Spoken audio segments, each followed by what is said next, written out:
esta actividad, foro conversatorio, que tiene como objetivo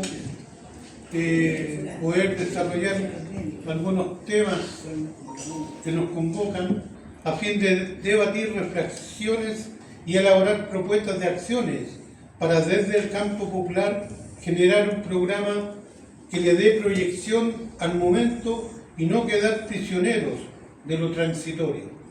Una simple oposición al gobierno ultraderechista de José Antonio Kast. Buscamos la acumulación de fuerza social por la base a partir de las demandas populares y derechos de los territorios. Cuando uno analiza una sociedad, uno puede distinguir una dimensión política, una económica, una normativa y una cultural. Es un análisis arbitrario que hace Nicolás Luhmann, pero que a mi parecer es bastante exhaustiva en torno a darnos distintos ámbitos de análisis. ¿Por qué? Si uno analiza la sociedad chilena actual, pero también la de otros países, uno se va a encontrar con que la dimensión política presenta un conflicto. La forma hegemónica de democracia, o sea, de régimen político hoy en día, es decir, de la forma de resolución de los conflictos pacíficamente, que responde a la pregunta ¿cómo vivir en sociedad?, se ha respondido desde la Revolución Francesa, como decía Fernando, principalmente a través de las democracias liberales, es decir, democracias representativas. Esa es la forma hegemónica. Hay otras distintas que de hecho entran al debate cuando uno habla de Cuba. Le dice, Cuba no se reconoce dentro de la tradición de la democracia liberal, es una democracia socialista. Eso implica lo menos que hay una estructura distinta. Lo mismo ocurre con China, Corea del Norte y otras experiencias que se alejan de ese autorreconocimiento como democracia representativa, clásica, liberal. Pero lo que vemos más allá de estos regímenes alternativos u opciones alternativas es que hay una crisis de la democracia representativa. Y uno lo ve permanentemente en torno a las campañas de desinformación, que son más viejos que el hilo negro, solo que con nuevas tecnologías de forma mucho más masivas y de forma mucho más incisivas. Pero hay una crisis democrática de esa democracia liberal. La regla general del Estado de Derecho se contrapone a otra idea, que es la del Estado de excepción. O sea, hay una discusión en torno a cómo se crea el derecho, que podría ser del campo jurídico, ¿no?, pero que es relevante políticamente. Es ¿quién está autorizado a crear derecho? Lo vimos en la revuelta popular, fue una discusión, ¿fue un golpe de Estado o no? Uno diría claramente no, porque el procedimiento establecido fue definido por la propia Constitución. Pero uno dice hay momentos constituyentes que crean derecho de la nada, casi como un Big Bang. Por ejemplo, la independencia de Chile. ¿Cuál era la Constitución previa al reconocimiento de la República de Chile? Ninguna. ¿Qué otra constitución o momento constituyente hay en la historia latinoamericana? Bueno, la Revolución Cubana. Crea derecho a partir de un hecho violento, como la independencia de Chile.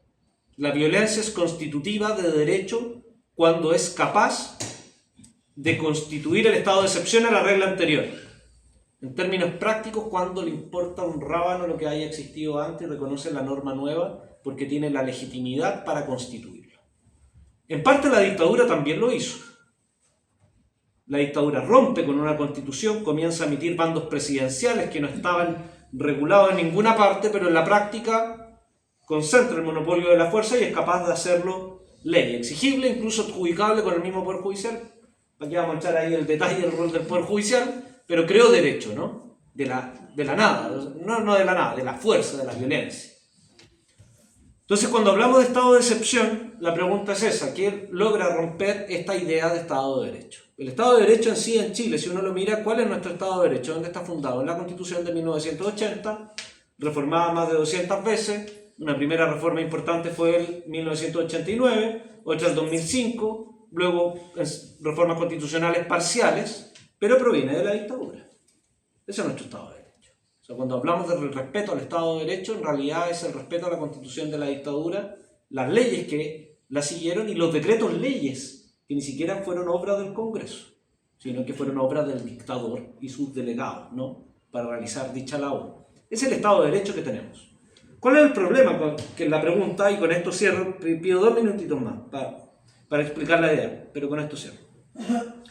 Lo que hay ahora, y esa es la crisis que nos encontramos, es que hay una formalidad aparente, es decir, legalmente se está legitimando un régimen autoritario, es decir, los fundamentos del imperio del Estado de Derecho, con las críticas fundantes que le realizamos, está en una situación de deterioro mayor. Ejemplos concretos de cómo se expresa, que era parte de la pregunta. Un estado de excepción de emergencia constitucional en 4 provincias del país, que son Biobío, Arauco, Cautín, Malleco, y ahora la zona norte, que son parcialidades de las provincias del Loa, y no recuerdo qué es, Arica, Parinacota, que están con estado de excepción permanente. ¿Qué lógica tiene eso, de tener una excepción permanente? ¿No? Es una contradicción en sí mismo. Si es excepción, no puede ser generalizado. Si tengo algo por más de 4 años, ya no es excepcional, sino que es permanente. Ahí hay una expresión concreta. ¿Qué otra expresión concreta que ya no es legal, sino que es fáctica? La corrupción del Poder Judicial. ¿Qué es lo que vemos? El Poder Judicial siempre ha tenido problemas estructurales, pero lo que se ha descubierto ahora, a propósito de lo que se denomina caso Hermosilla, es que el poder político, específicamente Sebastián Piñera, con el operador Andrés Chadwick, a través de 3 operadores judiciales, que es Luis Hermosilla, Gabriel Saliasnik, Samuel Donoso, se apropiaron de los nombramientos judiciales a propósito de las ternas que constituía el Poder Judicial, y al final se transformó en una incidencia de que voy cooptando miembros del Poder Judicial que vayan manejando las ternas para que luego el Ejecutivo nombre a quien quería ser nombrado. Y eso lo hacen a lo menos con 5 jueces de la Corte Suprema, por lo menos con 10 jueces de las Cortes de Apelaciones, y esos son los chats que nos han filtrado. Y lo digo en esos términos, que nos han filtrado, no que hemos filtrado. Es decir, eso es lo que conocemos hasta la fecha. O sea, un intento de cooptación que no es un problema legal. Es un delito, claramente, no hay que reformar nada para darse cuenta de que están cometiendo una infracción, ¿no? Pero lo que está detrás de eso es que no creen en el Estado de Derecho, que la premisa es la imparcialidad judicial. Y no es un problema el sistema de nombramientos, que uno podría tener otro sistema de nombramiento que también son todos corruptibles, en eso no hay un sistema de nombramientos perfecto.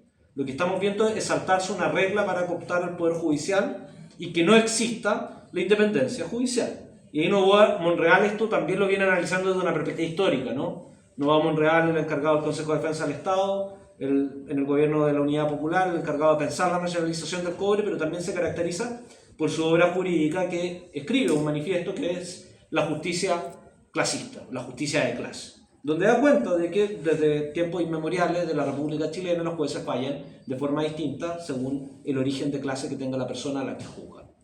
El trato a los poderosos, clases de ética, sobreseimientos definitivos, capitán llave, no es el mismo el que recibe cualquier otro ciudadano común y corriente que se va a la Peña Santiago 1, lo condenan a penas privativas de libertad por delitos de robo que son de menor cuantía. Es decir, hay un tratamiento diferenciado.